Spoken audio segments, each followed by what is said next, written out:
Alone at his mountain retreat, Super Agent Bruce Leap was enjoying another day well spent.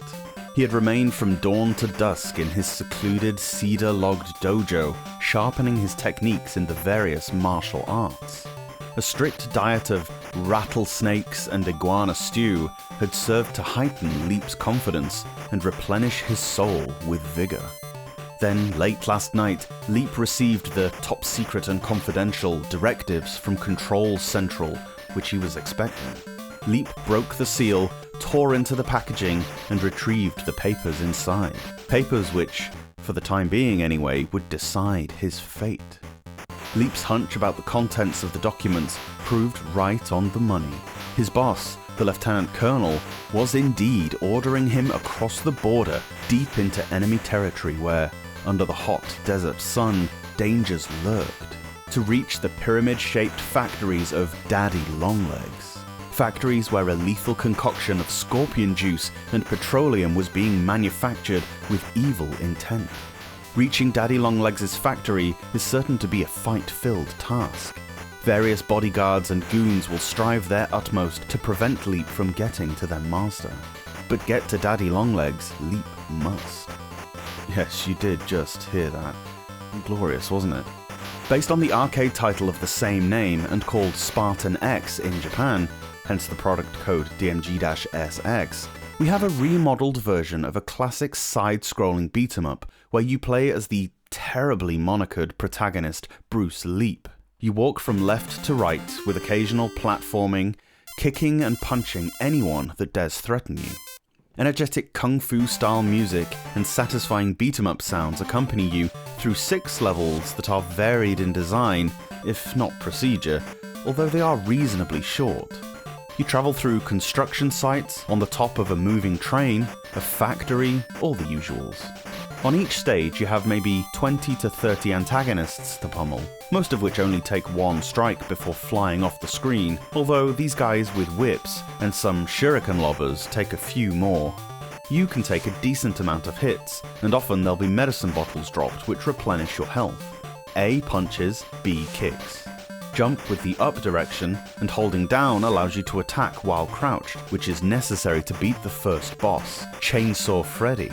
You need to crouch under his chainsaw stabs and then jump kick his face off when he draws back. All the end bosses have different tells and weak spots to learn. Don't expect to be able to tank any of these guys, they'll wipe you out all too easily if you go flying in without caution. Pressing diagonally up and B makes Bruce do a flip, which is useful for avoiding fast-moving grunts. Later on the levels get more inventive, with a greater variety of pitfalls, spikes and other obstacles, but ultimately you're moving from left to right, punching and kicking between bouts of platforming. Kung Fu Master looks good. The scrolling backgrounds and occasional foregrounds produce a nice motion effect, and everything sounds great. I just wish there was more of everything. The stages are too short, and bosses won't take more than a few tries to learn. 6 stages make for a game that you can beat in a little over 10 minutes. It's a bite-sized chunk of what could have been great, but it's over just as you're getting into it.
Thanks so much for watching this video.